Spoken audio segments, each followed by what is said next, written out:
Nikon is slowly gaining traction. They're third to fourth place in the camera company pyramid of life. And they're not really on the top list of many people, but in my opinion, Nikon has a lot of cool things, a lot of video features come in red technology, slowly infiltrating its way through life. So you're probably gonna need a lens for your Nikon system, and you're probably debating, probably already have the 40mm Tony-2, but is the 35 1.4 really that much better or worse? Heavier, more expensive? Is it worth it? We'll compare them today. All I want is the perfect camera. All I want is the perfect camera. So right now we're on the TT Artisan 40mm Tony-2, and I will switch to this soon, and then this, and then we'll go outside, do some slow-mo street stuff, little 3D pop test, and then we'll learn something today, I promise. We're just in standard color science for Nicky Boy here. This video will determine which lens I keep, because I don't need all three, I just need one of you assholes in my life. The TT Artisan, I imagine, is not as good as this in autofocus, so it's either really between these two. I just wanted to see what's going on here. Let us just switch to the 40mm Tony-2, see if we see a difference between the Tony. So I'll do a little this test, autofocus wise. Just 3 jumps. Not much. I'll do that for each. We'll see. But we're paying attention to the Tony balls, skin tones, contrast, 3D pop. Okay, now we're on the Nikkor 40mm Tony-2. Not a lot should have changed, really. Maybe a bit more contrast. That's what I'm guessing. Just a little more Nikon polish. The Nikon coatings is a thing. Totally a thing. 3 jumps. Who's doing the jumps better?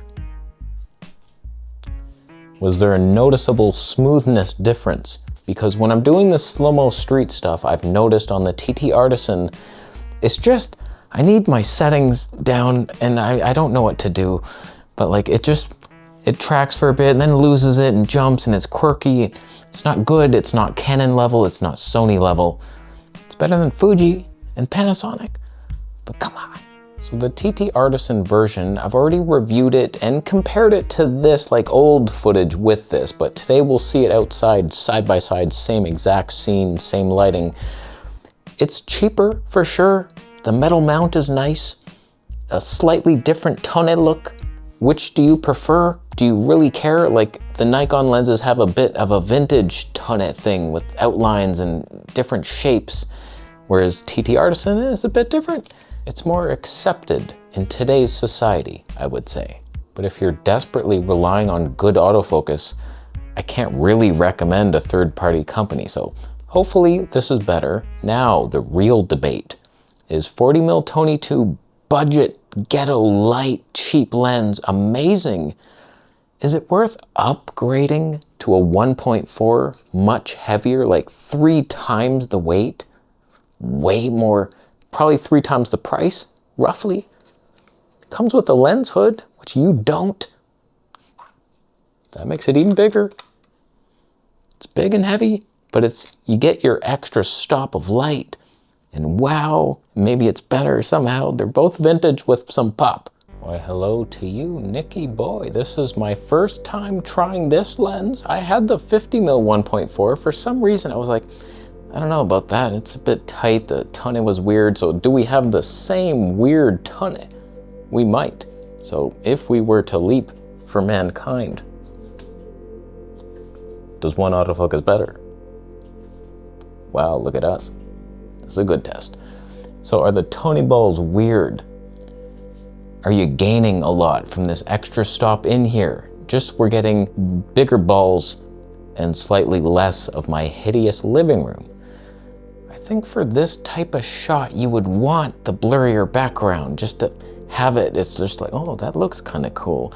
For the 40mm, it's kind of underwhelming inside here, but like, hot damn, you can't beat this for the price and the weight. Before buying both of these, I was looking up some debates, 35mm versus 40mm. There wasn't a whole heck of a lot of input from you Reddit freaks, but like some were just like, oh, that bit wider is kind of nice sometimes, but most of you are photographers, you're clicking stuff, you're stepping one step closer. It's very different when you're on a skateboard skating by people in slow motion. So let's take a peek. I just went out yesterday to film both lenses. Keep in mind that I didn't design this, but on the 35, I wanted to try that first. I'm riding west and then south with the sun coming this, so like everyone's kind of backlit or side-lit. It's all beautiful. And then I should be arrested for this. I switched to the 40mm Tony 2 and I went back up the same street and everyone's front facing. It's not, that's really gonna hurt us in the long run. But so keep that in mind. Yeah, that happened. And the background blur, is that better on the 35? It was really good. It was really nice.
Okay, so I've had a chance to see what you just did in normal speed. You didn't watch it sped up by 1.5 times or skip ahead any parts. You watched the whole thing. Thank you so much. You loved that song I made in FL Studio. So I looked at that and I thought, wow, that lighting means everything. When they're backlit, there was just so many moments. Their glowing white dresses both had glimmer glass. 40mm had glimmer glass 1 and the 35 had a black pro mist. That's all I had. So like, I love the bloom for that kind of shot. We're not on one now, and we're not on in the 3D pop test coming up, no bloom. So here's some things I noticed. In this genre, which everybody is doing basically, the Nikon 35mm was noticeably heavy. It was kind of annoying to use. The wrist gets a little tired at times. And depending on the lighting, it did look a little better, but not much better. It wasn't like, you didn't really notice a huge difference in background blur, if I'm being honest with you. Usually, I can detect a third of a stop. What I do detect is Nikon being out of focus quite often because my settings suck. I just don't know what I'm doing. I keep experimenting with like faster speeds and now, I don't know, I'm lost. So like just, it's not great. It's not Canon level and it hurts. And you miss a lot of shots and it doesn't track perfectly, but I got enough. Like if 40% of my shots were in focus, I got way more than enough that was in. So it's always kind of like that anyway.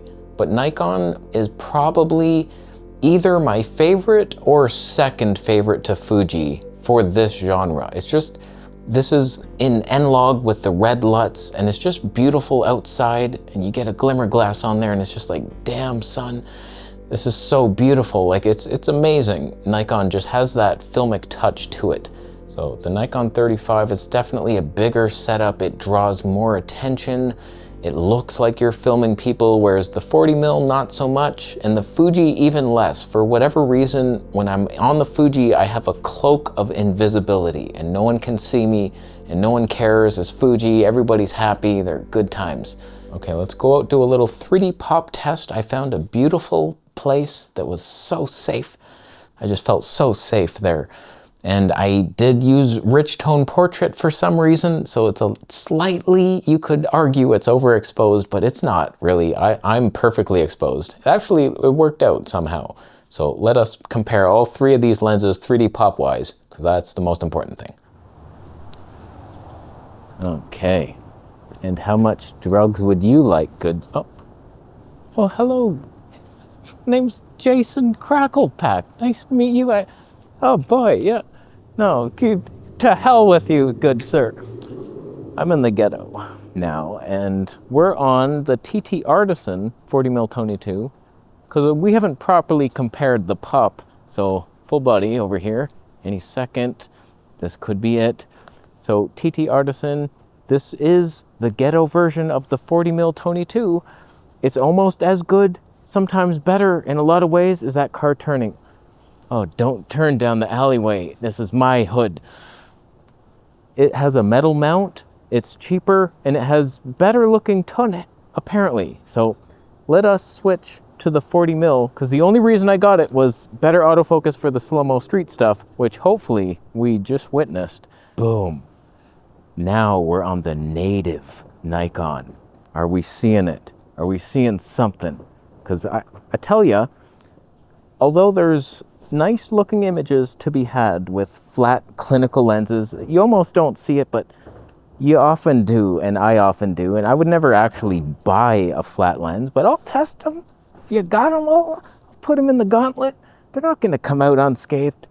It's going to be a bloodbath, but hopefully what we saw was this autofocusing much better, because the TT Artisan and the slow-mo street stuff, it's like it doesn't get it, and then it tries to catch up and it loses it, and that's why you go native, and that's why Nikon's the best system technically, because they're the only ones making modern native 3D popping lenses. So 40mm 22, I tell you, I don't know why I got the 35.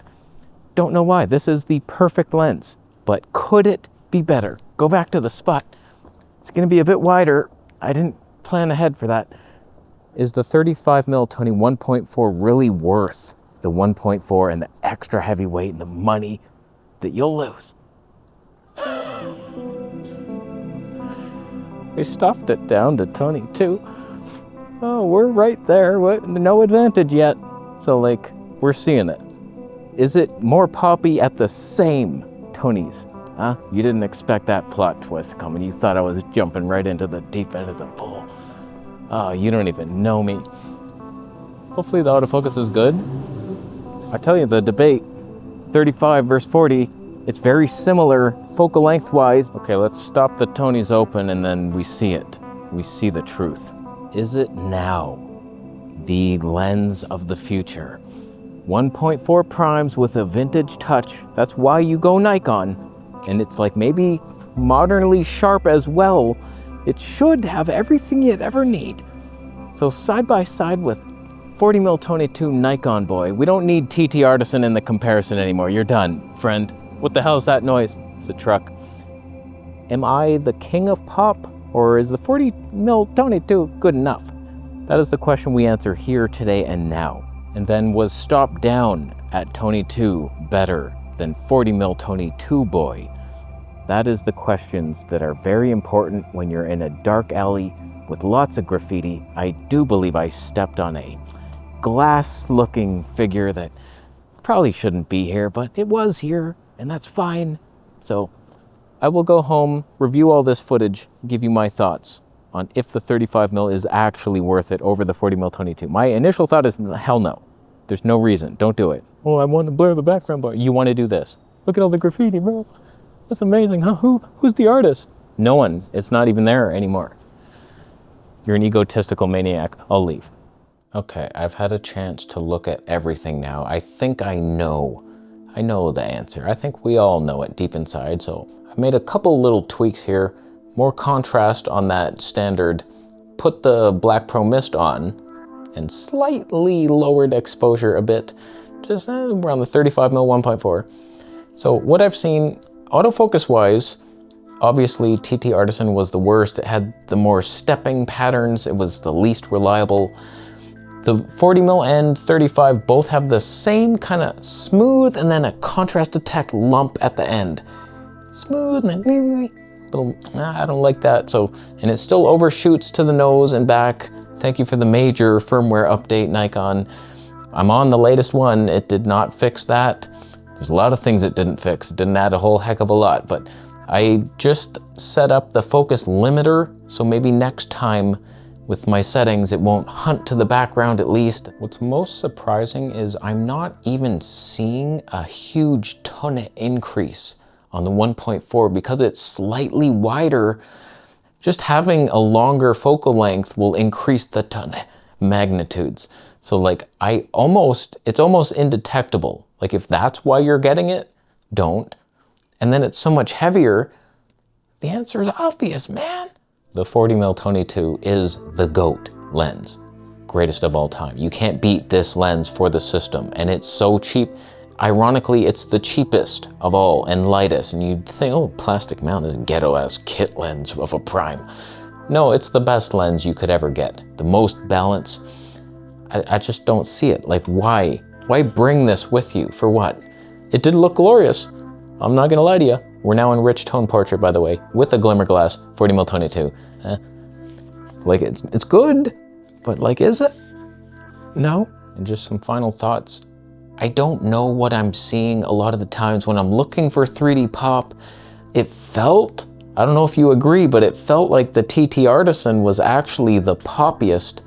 But like, I don't know if I'm just seeing compression, because like sometimes the background looks a little flatter on this 40mm versus both of these. It seemed to extend out a bit and more pop, but immediately the Nikon lenses just have a more crisper outline of you. It seems like it's just more contrast, the coatings. So what I think I will be doing is sell both of these. They're both great, but that is the sweet spot lens, and that's all you need. There's your one lens setup for Nikon, and you're done for the rest of your life. So like, I don't know, man, it's good. The next time I go out with this setup, I'm going to have the focus limiter. I'm going to switch to sport mode for IBIS, see if that helps, because sometimes there's some jerks. That's supposed to be better. It makes sense that it might be better. I'm on a skateboard sporting my way through a crowd. It could work. And then like glimmer glass will be on there, obviously. And I've changed some of the autofocus settings to be more locked on and a little not as fast.